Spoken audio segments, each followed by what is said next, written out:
ये कहानी है आपकी, हमारी और पृथ्वी पर लाइफ के एग्जिस्टेंस की। ये सच है कि जीवन के अस्तित्व को एक अरसा बीत चला है। आज हमें लाइफ कई रूप में देखने को मिलती हैं। एक ही जीव में कई प्रजातियां देखने को मिलती हैं। बात करें जानवरों की तो शेर, चीता, भालू, सांप और न जाने कितनी ही प्रजातियां जंगल में घूम रही हैं। जहरीले सांप से लेकर शिकार को निगलने वाले खौफनाक सांप तक आपको हर तरह के जीव देखने को मिलते हैं। खैर, बात केवल सांप की नहीं है, असल सवाल जीवों में इतनी वैरायटीज का है। सवाल है कि आखिर इतने तरह के जीव धरती पर कैसे पनप गए? पृथ्वी पर एक ही तरह का जीवन क्यों नहीं पनपा? जब सब कुछ एक सिंगल सेल से शुरू हुआ तो एवोल्यूशन की कहानी इतनी लंबी और पेचीदा कैसे हो गई? अगर आप सोच रहे हैं कि आज हम ह्यूमन एवोल्यूशन पर बात करने वाले हैं तो आपका गैस बिल्कुल गलत है। आज हम आपको विज्ञान की नज़र से वो कहानी सुनाने वाले हैं जब एक छोटे बेबीज की तरह जानवरों का पृथ्वी पर जन्म हुआ। इतिहास में पहली बार सांस लेने के लिए उनके फेफड़ों का निर्माण हुआ, देखने के लिए उन्हें आंखें मिली और खुद की फॉर्मेशन के लिए एक अवसर मिला। वो अवसर जिसकी बदौलत पृथ्वी पर जीवों का साम्राज्य फैल गया।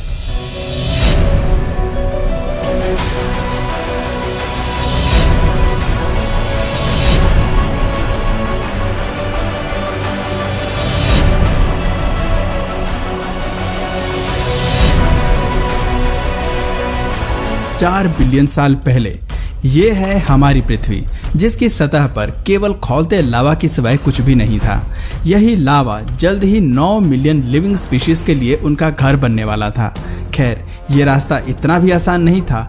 राख से जीवन को जन्म देने के लिए कई घटनाएं होने वाली थीं, लेकिन इनमें सबसे पहला पड़ाव पानी था।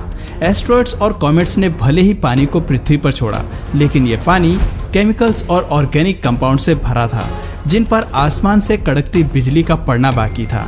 लाइटिंग स्ट्राइक के प्रभाव से पानी में मौजूद केमिकल एटम्स ने जुड़कर एक चेन बनाना शुरू किया, जिससे जेनेटिक मटेरियल का निर्माण हुआ। इस मटेरियल का ऐसे खतरनाक वातावरण में बचना हालांकि मुमकिन नहीं था, लेकिन पानी में मौजूद ऑयली मटेरियल की वजह से पहले सिंगल सेल ने पनपना तय किया था। पर अपनी फॉर्मेशन के बाद ये सिंगल सेल कहाँ चुप बैठने वाला था? 3.5 बिलियन साल पहले जेनेटिक मैसेजेस और केमिकल इंस्ट्रक्शंस के चलते इस सेल ने खुद को पहली बार कॉपी किया। ये जीवन की पहली कड़ी थी जिसने पृथ्वी पर कुछ अद्भुत कर दिखाया था। अपने क्लोन को तैयार करके इसने धरती पर जीवन की शुरुआत कर दी थी। तब ये सेल नहीं जानता था कि आगे चलकर इंसान, जानवर, पेड़ पौधे, चिड़िया और मरीन एनिमल सब कुछ इसी से विकसित होने वाले थे। अपने क्लोन को बनाकर ये सिंगल सेल अब रिप्रोड्यूस करना सीख गए थे, जिसने धरती पर इनके सर्वाइवल के चांसेस बढ़ा दिए थे। 2 बिलियन साल तक रिप्रोड्यूस करते हुए सिंगल सेल की पीढ़ियों ने खुद को ऐसे ही कायम रखा, लेकिन फिर एक घटना ने सब कुछ बदल दिया। गलती से 2 सेल्स का आपस में टकराव एक बाहरी बदलाव लेकर आया, जिसके तहत 2 सेल्स आपस में मर्ज हो गए और इनके जीन्स भी आपस में जुड़ गए। दिलचस्प बात थी कि इस मर्ज सेल ने भी अपने आप को कॉपी किया और इससे उत्पन्न होने वाले बाकी सेल्स ने भी इस प्रक्रिया को जारी रखा, जिसकी वजह से आने वाले सेल्स में एक की बजाय 2 सेल्स थे।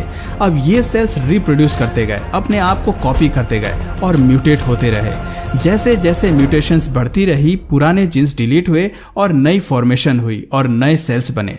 सदियों तक होती इस प्रक्रिया में एक वक्त ऐसा आया जब सेल्स एक दूसरे से बहुत अलग हो गए और इनसे कई बिलियन प्रजातियों का विकास शुरू हुआ।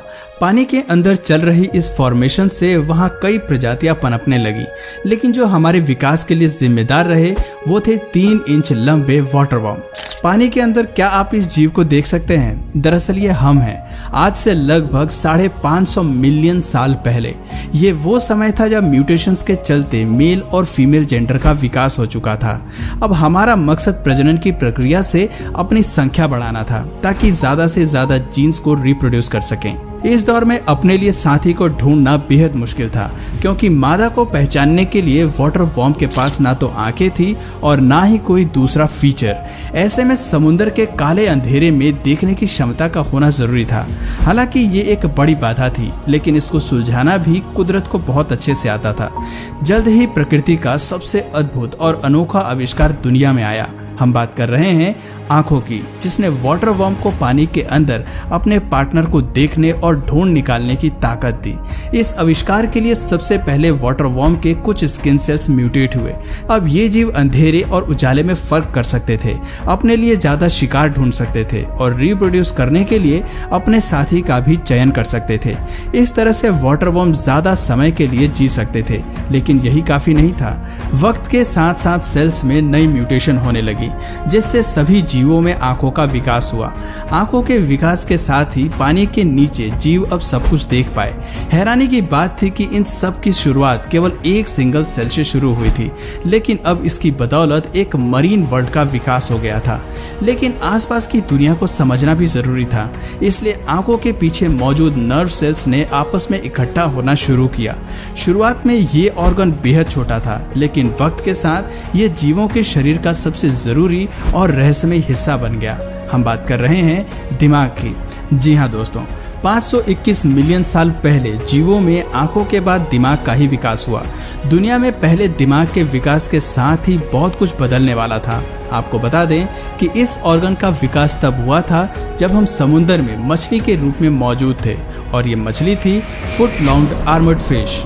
मछली में विकसित पहला दिमाग आसान फैसले लेने के लिए विकसित हुआ था। इस स्तर पर दिमाग आम जानकारी को प्रोसेस कर सकता था, लेकिन खुद को खतरों से बचाने के लिए रणनीति बनाने में सक्षम नहीं था। पानी में फुट लॉन्ग आर्मर्ड फिश को कई खतरों से बचकर रहने की जरूरत थी, वरना इसकी प्रजाति विलुप्त भी हो सकती थी।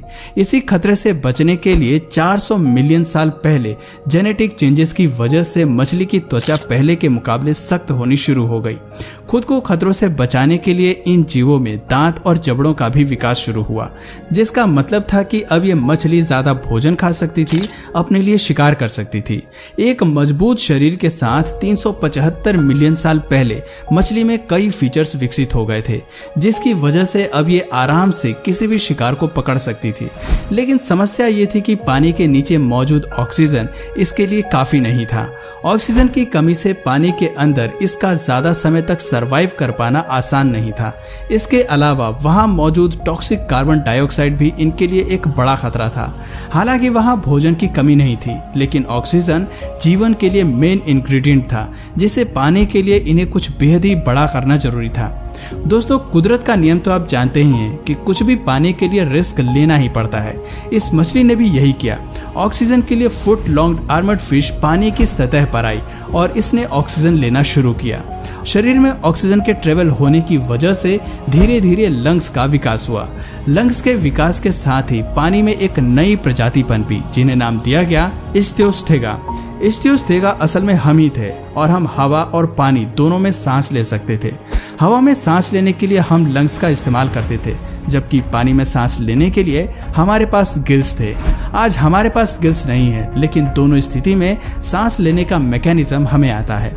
पानी में रहते हुए इस इस्थियोस्थेगा को काफी समय हो चुका था, लेकिन बाहर की दुनिया की तरफ इनका खिंचाव ज्यादा था।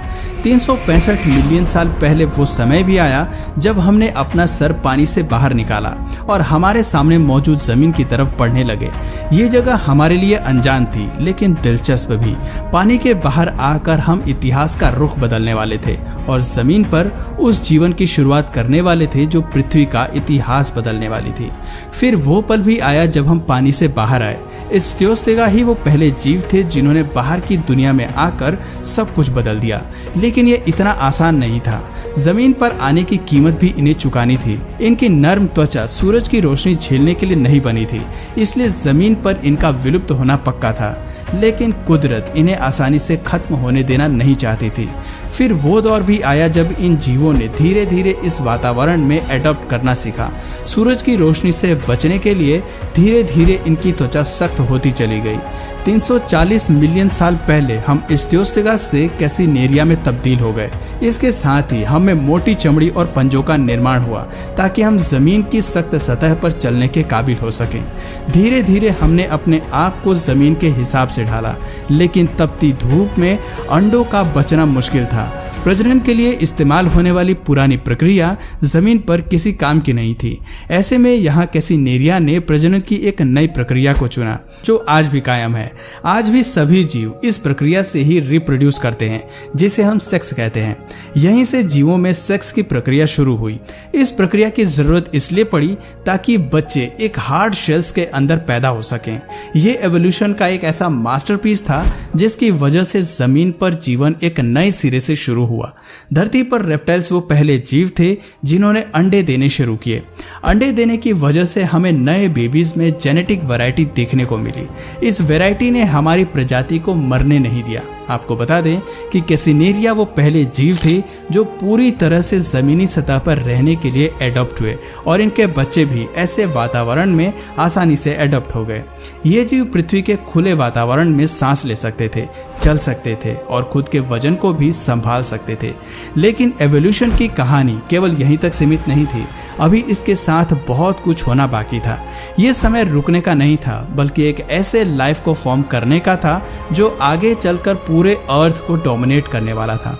ये सब कैसे होने वाला था? आखिर अब कौन से ऑर्गन्स डेवलप होने वाले थे? और एवोल्यूशन की होड़ में अब कौन से जानवरों का एवोल्यूशन होना बाकी था? अगर मैं ये सब इसी वीडियो में बताने लगा तो ये वीडियो बहुत लंबी हो जाएगी। अगर आप कहेंगे तो मैं इसका पार्ट 2 भी जरूर बना दूंगा। इसलिए अगर आप चाहें तो कमेंट में पार्ट 2 जरूर लिखिए। तो आज की वीडियो में बस इतना ही। अगर इस वीडियो से आपको कुछ नया जानने या सीखने को मिला या फिर इंटरेस्टिंग लगा तो प्लीज़ इस वीडियो को एक लाइक करके अपने फ्रेंड्स और फैमिली में से ज़रूर शेयर करें। और यदि आप इस चैनल पर नए हैं तो प्लीज़ इस चैनल को सब्सक्राइब करके बेल नोटिफिकेशन आइकन को ऑन कर लीजिए ताकि हमारे आने वाले वीडियोज़ आप मिस ना करें। मिलते हैं फिर किसी वीडियो में नए टॉपिक के साथ। तब तक के लिए नमस्कार।